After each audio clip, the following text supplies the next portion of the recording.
Hey guys, Will Monk here. Welcome to my Ultimate Daily Driver Guide. This is designed to be an exhaustive encyclopedia for how to upgrade your vehicle to make it whatever you want it to be. The goal of this guide is to help you save as much time, money, and brain power as possible. I'm not just going to give you a set of typical reminders and a couple cool ideas here and there that are kind of disjointed. This is constructed to all go together and serve as a very holistic roadmap for all of your modifications and your long-term plan for upgrading your vehicle.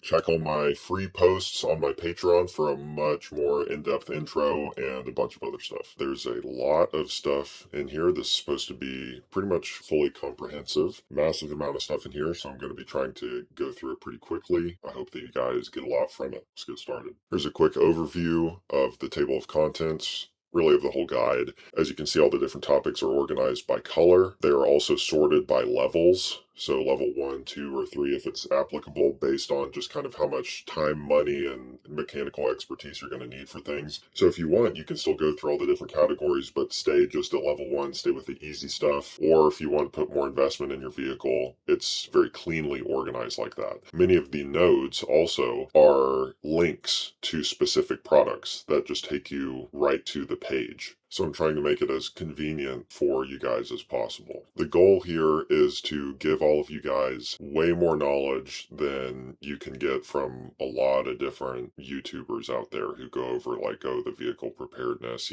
tactical this, that, whatever. This is way more than anything that I've seen. I'm making this whole thing because I've been disappointed with what is available on YouTube. A lot of it is just too narrowly focused. It's either just combat trauma stuff, TCCC stuff, and a gun, and, maybe a few things for vehicle maintenance, just like, oh, do your oil or whatever. This is everything in one package, and I'm really proud of it. When I say that this guide is holistic, what I mean is that all of the different categories of modification are designed in such a way that you should be able to pursue most, if not all of them, without any conflict to one another. You can pursue the performance mods and then still progress in range extension and vice versa. It won't take away, it won't specialize too much. It all goes together. It's been purpose built. The guide has been planned out and organized in such a way that you can pretty much go full steam ahead in any category that really interests you without painting yourself into a corner later on and kind of locking yourself out of certain paths that you could have taken with your vehicle. It's meant to where you should be able to kind of get everything done. You're not going to accidentally lock yourself out of stuff.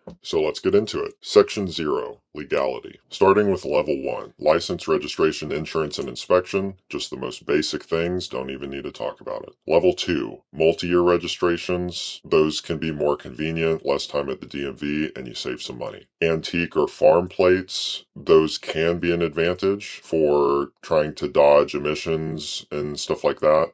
It's very dependent, though, on the specific laws pertaining to your state. Sometimes they can be useless or actually make things worse and get you pulled over all the time, depending on the law enforcement in your area. So it just depends. All right, and level 3, getting out of inspections. The most complicated thing you can do for this is registering your vehicle as a custom-built vehicle. It's sort of a long and lengthy process, although it's not too expensive, at least in plenty of states. It's only like 140 bucks. But basically, in some states, you can register as a custom vehicle by providing photographic proof of you performing extensive modifications on your vehicle over a certain length of time. And then you can get it registered as a custom vehicle. And you can also choose in a lot of places to get an entirely new VIN number. But that will enable you to get out of safety and emissions inspections for life in some states. Also, under getting out of inspections is owning your vehicle from another state. That's where you create an LLC or sometimes a trust that is based in a state that does not do safety inspections or emission inspections. I believe Montana is one of those states. There are a couple others, or where it's just a one inspection and it's lifetime. So if you haven't extensively modified your vehicle yet, you can do something like that. Get it registered once, owned by a trust or an LLC, and then that vehicle is good for life. Doesn't matter. You can do whatever the hell you want with it. And immediately related to that is you have the opportunity for hidden ownership. So if you make that LLC or trust or whatever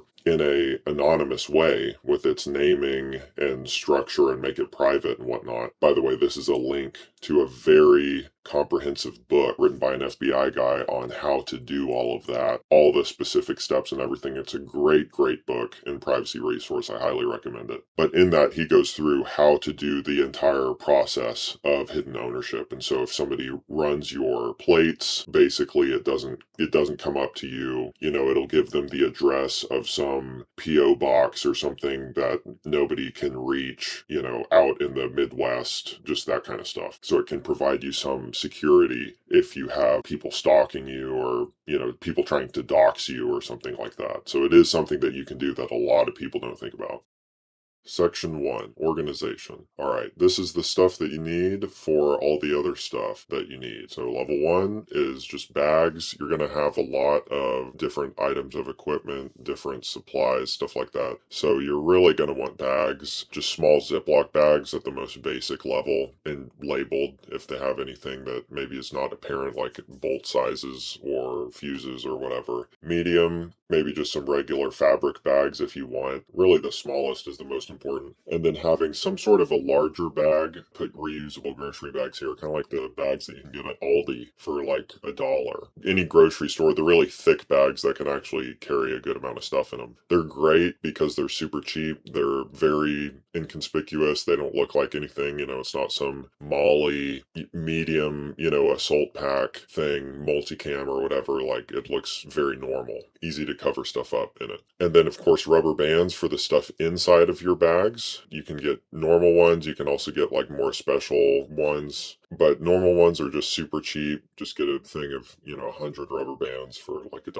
All this is nothing. This stuff just costs nothing. And then Velcro cable ties. You'll want those later. If you're going to get more into the electronic aspect, you're going to want those later instead of rubber bands because it'll be nicer and you won't be destroying the ties. You won't be destroying the thing that you're using to keep all your cables together. Very nice to have a reusable solution. And then moving down to level 2 is interior MOLLE. Interior MOLLE upgrades, they're really nice if you know exactly what you want to use them for. They're very nice. Of course, they take more commitment because then now you're drilling, usually. But yeah, they're nice. Just of course remember that if you're going for a completely low-vis build, then interior MOLLE is not the best way to go. Alright guys, that's it for section 0 and section 1. I know that was super short, super basic, but this is going to be the good foundation that we build for going into all the really cool stuff. Of course, I can't wait to get to the much more complicated stuff, but just as a quick little intro that you can do for, $5 and probably, 30 minutes, an hour of your time, this is a good start. Thanks for watching, and if you're interested in more, most of my stuff is going to be on my Patreon because a lot of the stuff that I get into, it's not going to be good for YouTube.